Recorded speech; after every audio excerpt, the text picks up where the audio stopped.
India के independence day पे अगर अपनी ही फौजों से पिट रहा हुआ पाकिस्तानी चिल्लाए ना, तो वो पाकिस्तानी क्या हुआ। तो मियां शहबाज शरीफ ने धमकी भेजी है पाकिस्तान की सरजमीन से इंडिया के लिए कि अगर तुमने हमारे पानी की एक बूंद भी रोकी तो मैं तुम्हारे को ना 2025 से भी तगड़ा जवाब दूंगा।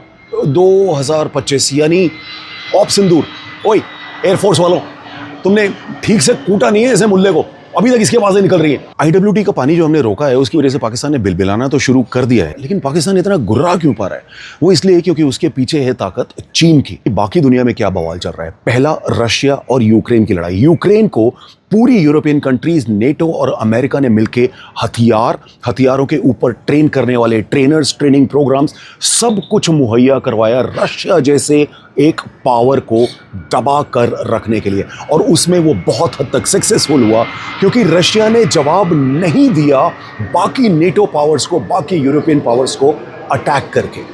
और बिल्कुल ही सिमिलर एक और ऐसा ही इंसिडेंट हुआ जिसमें इजराइल और अमेरिका ने मिलकर अटैक किया ईरान के ऊपर, लेकिन ईरान ने जवाब सिर्फ इजराइल को नहीं दिया बल्कि UAE, Qatar, Saudi Arabia, Jordan, Kuwait, Iraq, इन सभी कंट्रीज, यहां तक कि नेटो के ग्रीस तक के बेसिस के ऊपर मिसाइल दाग कर किया, जिसकी वजह से एक छोटा सा ईरान जैसा देश वो हासिल कर पाया जो रशिया जैसी एक सुपर पावर हासिल नहीं कर पाई।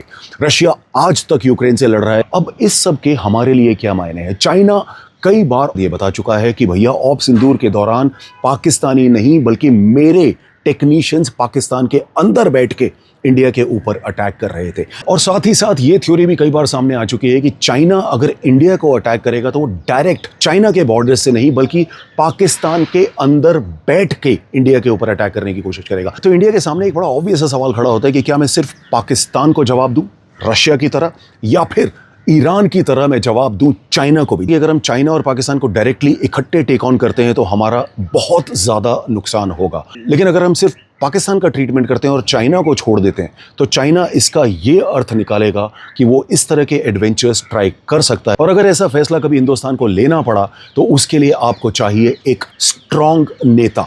मैं अटल बिहारी वाजपेयी की भी बात करूंगा। कारगिल वॉर के दौरान हमारे प्राइम मिनिस्टर थे अटल बिहारी वाजपेयी, जिनको अपने आप में एक बहुत मजबूत प्राइम मिनिस्टर, जिन्होंने न्यूक्लियर टेस्ट तक करवाए, ऐसा प्राइम मिनिस्टर समझा जाता था। उन अटल बिहारी वाजपेयी ने भी लड़ाई सिर्फ बटालिक और कारगिल में ही लड़ी। बाकी जगह जहां पर हम मजबूत थे और पाकिस्तान कमजोर था वहां पे मोर्चा नहीं खोला। 80 साल हो चुके हैं हमारी आज़ादी को, लेकिन ये आज़ादी हमें और सैकड़ों सालों के लिए चाहिए, और उसके लिए चाहिए कड़े फैसले।